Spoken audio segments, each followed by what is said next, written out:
So powerlifting has three movements. So we squat, we bench, and we deadlift for a 1 rep max. So pretty much I go in there to train every single day for strength. I'm training for power, just to move weight once. So we get 1 minute on the platform to move the heaviest weight. We get 3 attempts to do so. Yeah, that's what powerlifting is. Just picking up a truck or two every now and again. When you have someone that believes in you more than you believe in yourself, you have no choice but to believe that you're going to be great. One of the stigmas that I would like to break is just people thinking that, like, as women, that we shouldn't be lifting heavy. The route to your destination will always change. The terrain will look rocky, it will look unsafe, but just keep your eyes on it and keep going. Don't give up.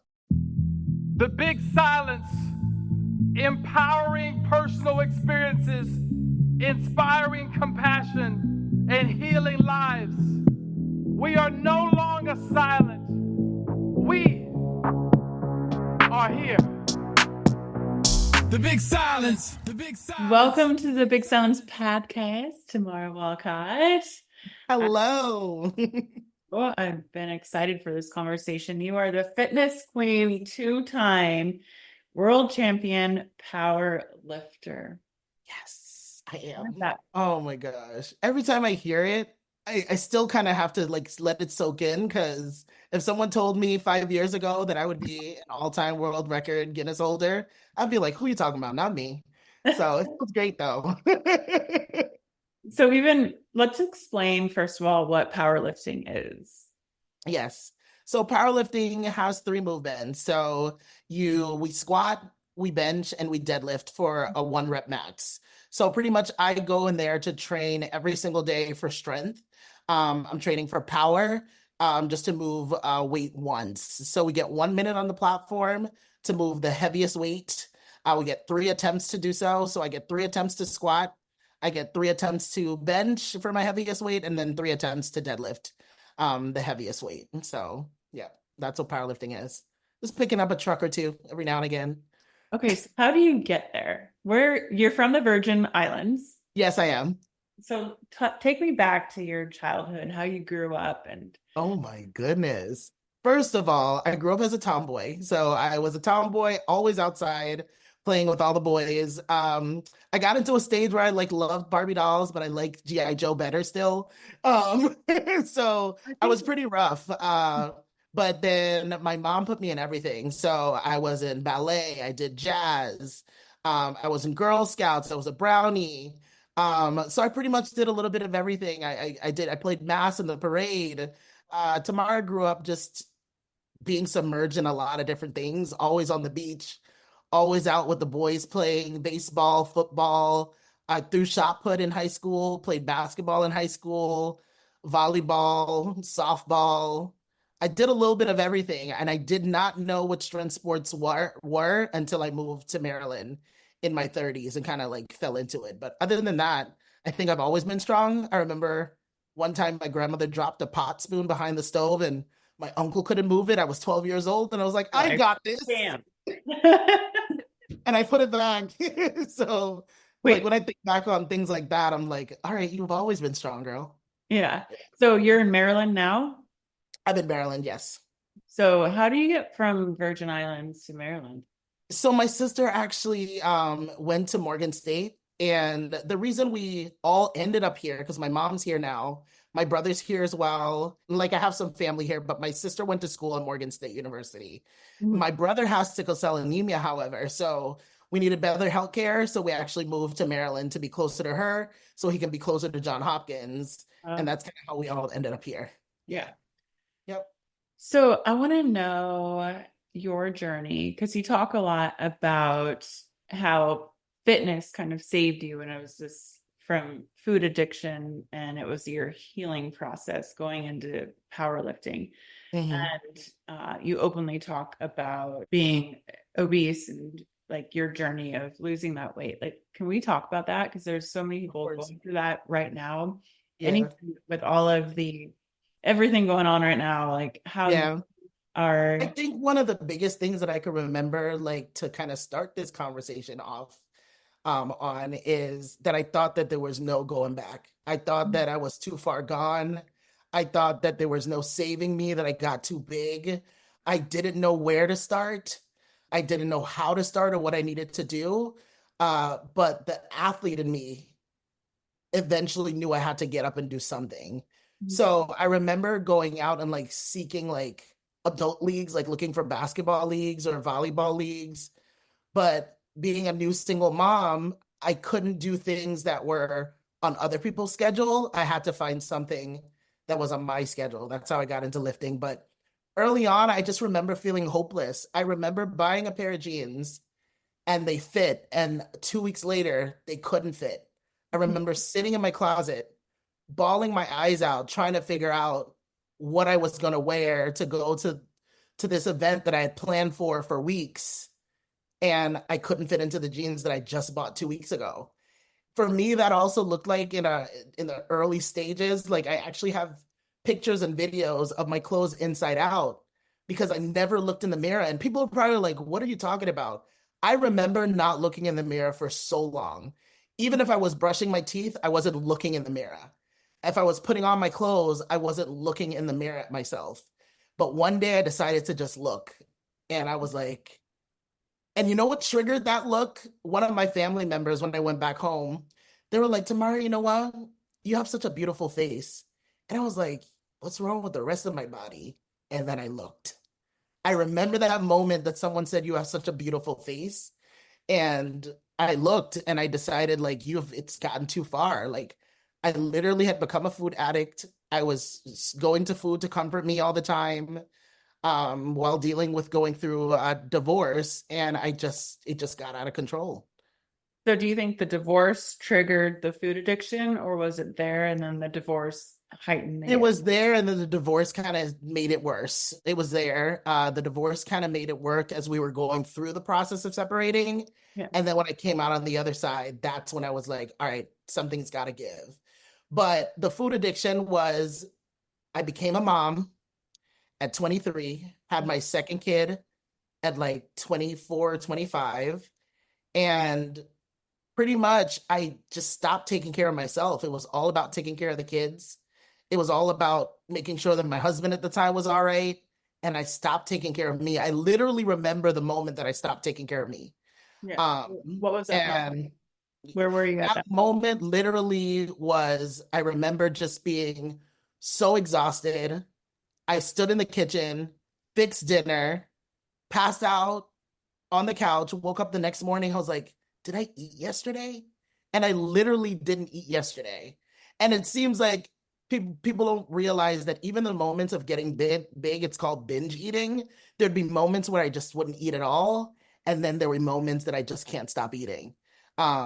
So I remember standing there one day, like doing everything, getting my kids ready, getting them ready for school and out of the door. They come home from school, then I have to make sure that I'm doing homework with them. I have to get them ready for bed. I have to make sure that their hair is taken care of. I have to think about doctor's appointments. And I didn't have that other half helping me do that. And I remember standing there, waking up the next day, like, dang, I didn't even eat yesterday. But Oh. everybody else was okay, but I wasn't. Yeah. I think this is such an important conversation to have, and I love your vulnerability to have it and talking about food addiction, because there are so many addictions and we talk about it a lot on the podcast, the different addictions that, and the stigmas behind them. But I've never had I've had, other eating disorder conversations, but this is such an important one to normalize, like why you would binge eat and why, and that was your coping skill. And like when you would binge eat, if someone is in a similar situation as you were in, how was that? Like, how would you feel when you would do that? In the moment of binge eating, it would be, you actually have that euphoria of feeling good. Mm-hmm. But it took years of realizing that, all right, when you eat too fast, your body doesn't talk to your brain and say, it's time to stop, it's time to stop. Mm-hmm. But in the moment, you're sitting and you're feeling good, but then after, you don't feel so great Yeah. because you're full and you feel like you will need to throw up. And you've just hidden a pack of Oreo cookies under the rest of the trash because you don't want your kids or your soon-to-be ex-husband to see it. Like there's so much mixed emotions behind it. I remember even being out to like work events and I would tell people like, oh no, I don't want any steak. I'll just eat a salad. But it's just this false pretense is when they're looking at me like, you're just gonna eat a salad, knowing that a salad probably didn't get me to where I'm at, being 400, almost 500 pounds. But it was just this constant me lying to myself. And then I just decided that I couldn't anymore. And I had to get control of my life and take control of what I put in my body and how I treat my body. So you were almost 500 pounds. I was 400. So the world knows me and saw the biggest picture of me at 415 pounds. But the heaviest that I weighed at right before the whole 415 was 450 at my doctor, 450 pounds. So that's the heaviest that I was before I started. I started my fitness journey at 415 pounds. May I ask where you're at now? Not that weight matters, but it's No, of course. I am 295 pounds. I mean, 295. And you got a lot of muscle going on there. If you can, what's the heaviest you've bench pressed? 700? So the heaviest that I wish 7. So bench press, the heaviest I've bench pressed in competition is 380 pounds. Okay. But the heaviest that I've deadlifted, 660 pounds in the gym. The heaviest that I've squatted in the gym is 635 pounds. But my record is for the accumulative weight that I moved in competition, which is 600-pound squat, a 380-pound bench, and a 639-pound deadlift. Oh my God. Yeah, that's 1,620 pounds. Wow. Yeah. Wow. Yes. I'm a fitness girl, obviously. Not that. But, and how do you do that without injuring yourself? There's got to be like your technique, like what's the yeah. So I'm happy to say that over the years of lifting, because I've been doing this since 2017.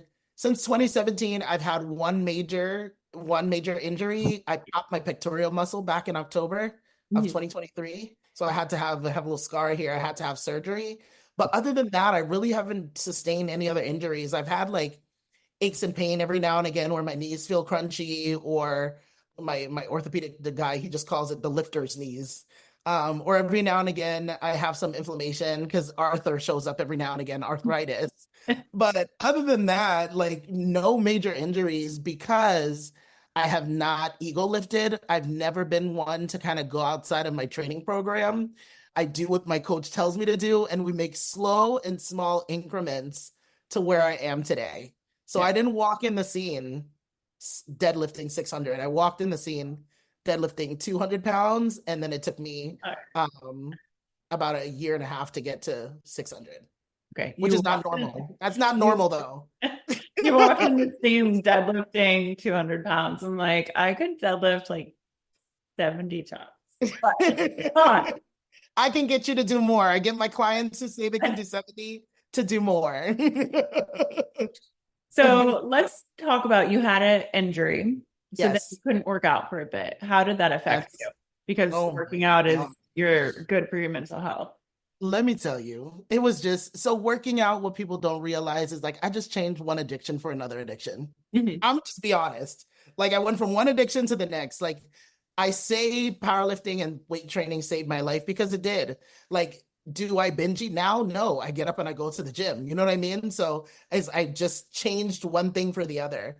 But that's pretty normal. Like people find, like I used to, fitness was my healing process because I used to do drugs to, get away, feel good.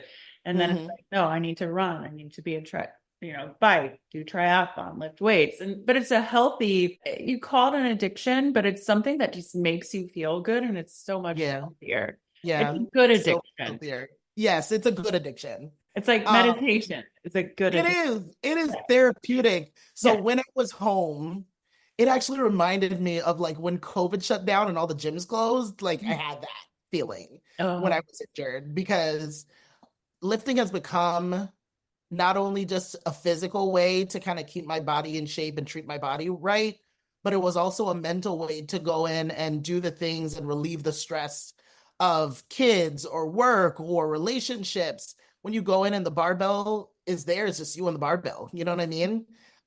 You pick up the things you want, you put down the things that you don't want, you walk in and do what you need to do for you. So it was actually really hard. I thought the hardest part was thinking that I wouldn't be able to come back to the sport that I loved. I had a great surgeon. Dr. Thompson did amazing. He said he put double anchors in there, so my shoulder is now bionic, whatever that means. But I thought that I wouldn't be able to come back. And I think that was the hardest part. There was a bit of depression there and a little bit of anxiety because not only am I a lifter now, but I'm also this personality, this person who people look up to and always wanting to know what next, what next. And it's like, dang, I can't do this anymore. So I felt hopeless. But once I started physical therapy and where I am today, I can definitely say that I'll get back to where I was or better. Yeah, that's amazing. I think a lot of people who I've talked to, friends, family, community, when there's an injury, you just feel like hopeless, but it's just like getting over that and getting back. It was hard, man. And then having to have my boyfriend take care of me, like I got one arm, like I'm like so like headstrong, like very independent, and it's like I can't even make a cup of coffee without help. So it was hard. Yeah. It So was I hard. want to shift into something that I think a lot of people my age and generation and talking about grief. Hmm. You're open to that. Yeah. And I listened to some podcasts you were on and about your coach who was like your guiding light, your best friend, and helped you through this journey in the beginning and losing him and powering through it. And number one, before we have this discussion of grief, I want to point out that lifting weights and going to the gym and using that, like we would say, what you do in the gym, you push hard for so that when you get into the world, you have that strength to handle it. Yeah. And I've had a lot of topics and questions about grief. So can we talk about that? Of course. Um, I've dealt with grief quite a bit through this journey here, and I think it's definitely on the other side of each uh stopping point to the griefs that I've endured. I've gotten stronger because of lifting. So the first grief that I pretty much dealt with was the grief of going through a divorce, right? And it's like, how do you pick this person that you're supposed to spend a lifetime with, and it so happens that it doesn't work out that way, and now you're doing it on your own with two kids. So that's one part of grief that I went through. Then in 2018, I lost my grandmother, and that was the end of 2018, right after my first competition. But I had gotten to a point where I was strong enough to pick her out of bed and put her on the couch or walk her around. And she literally would say, Tammy, you're my human crane, because she didn't feel safe in the little machine that they used. And I was like, I got you, Grandma.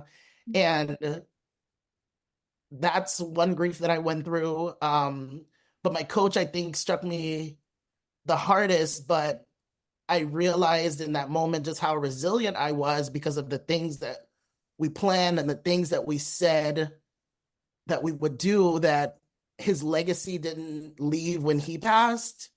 His legacy was still here because of the people that he coached and the lives that he changed. I definitely wouldn't be here sitting and talking to you guys if that man didn't believe in me. Just an ounce of his belief in what I can do helped me to change not only the trajectory of my life, but the trajectory, I think, of so many others that have been impacted by me. But I remember texting my coach the night before. He said he wasn't feeling well, and I saw him that Sunday. He passed on that Tuesday. He passed on Monday, actually. I saw him Sunday morning. He passed on Monday, and he looked fine.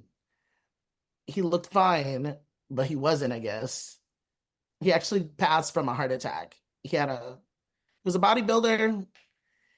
He was dieting down, and his heart couldn't take what was kind of going on. But Yeah. He wasn't responding, and I was in a group chat with his wife, and I was like, Crystal, can you wake Dan up? Like, what's going on? Like, he's not responding. And she's like, he's not going to respond. And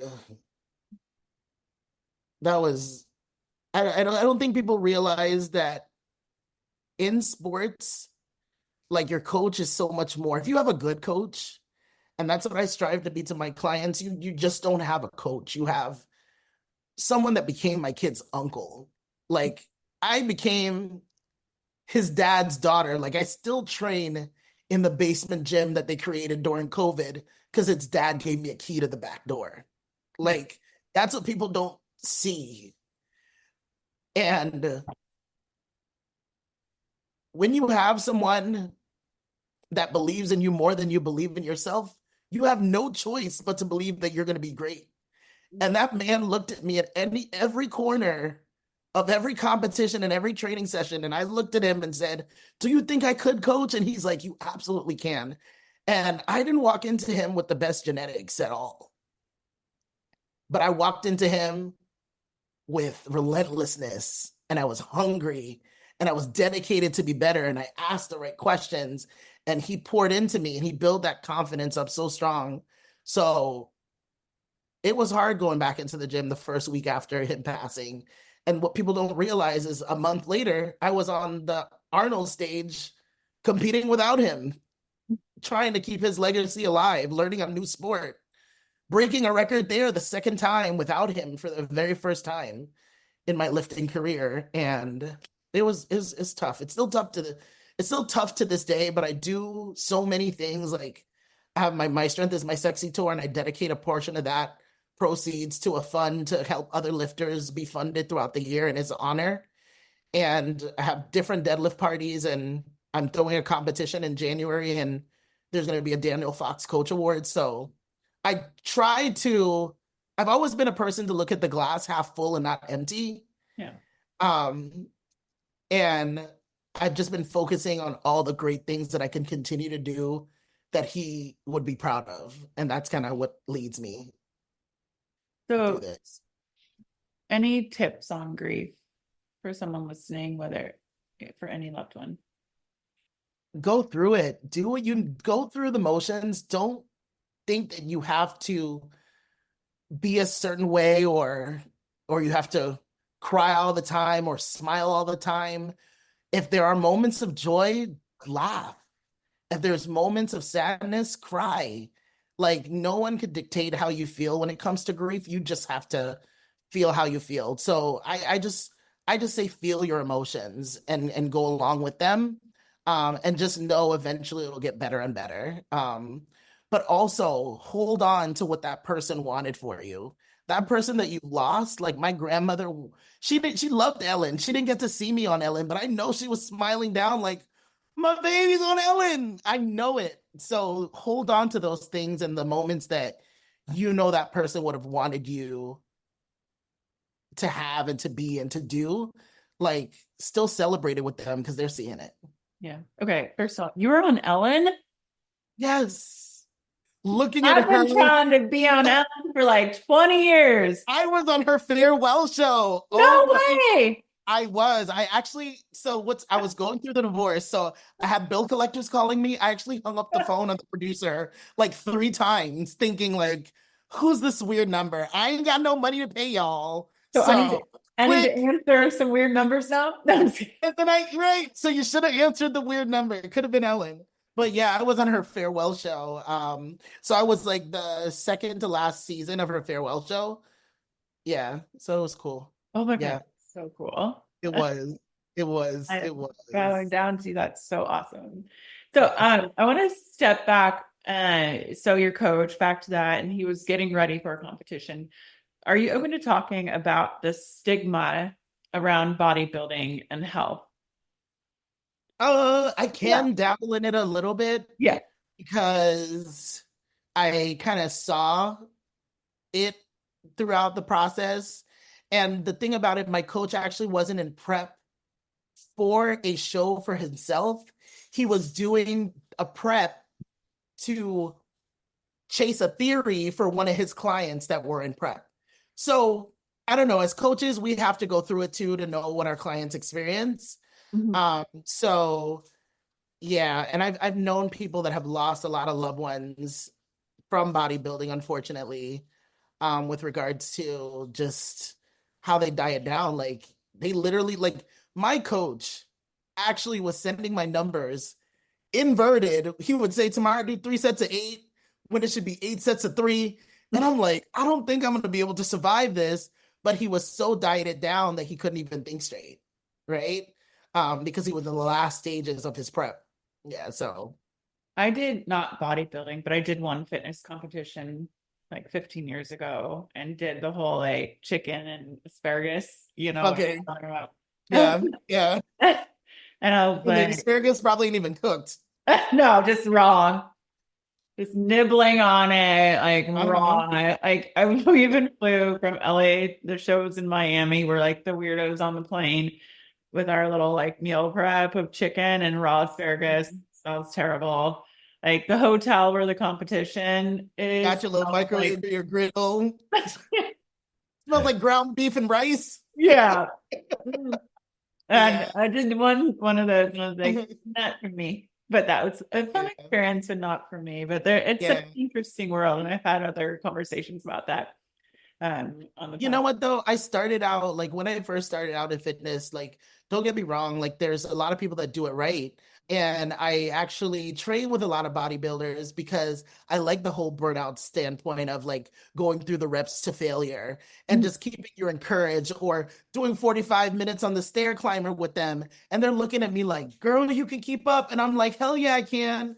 But I like training with bodybuilders because the style is a little bit different and they're not going for 1 rep max, but they're going for aesthetics. So there is a portion of my training that's more like from the aesthetic side of things, just to make sure that I'm putting on as much muscle as I can. Yeah. So talking about stigmas and bodybuilding, like what do you think in your as being a two-time world champion, what do you think, like what stigma do you want to break and what are you speaking up about? A stigma that I want to break right now, I think across all women in sports are killing it Yeah. across all genres right now. Mhm. And I feel like that occurred um a few years back, but early on, one of the stigmas that I would like to break is just people thinking that like as women that we shouldn't be lifting heavy. Mhm. As women that we shouldn't be lifting when we're on our period. Like what is that? That doesn't even make sense. Like um it's just so many things that people tell us that we shouldn't be doing. We shouldn't be screaming. You shouldn't be loud. You shouldn't be lifting heavy because you look like a man.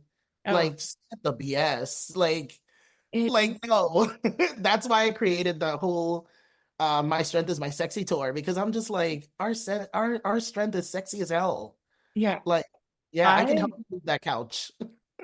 trust me, the only thing that got me through, I went through perimenopause and menopause pretty early and had all the things. And it was strength training that got me back to like where I needed to, like, felt good again.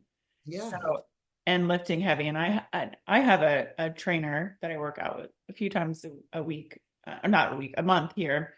And Mhm. there's also the stigma of like, why would someone like you need a trainer because you know what you're doing? But I always say like trainers need trainers, the motivation, the show up. Like Literally, I texted my coach the other day. Like, my new coach is actually one of my teammate that was coached by my coach Dan. I introduced them to each other because they reminded me of each other. So Connor ended up becoming my coach. But anyway, I texted him and like Connor, he's only 20. Connor's like 25.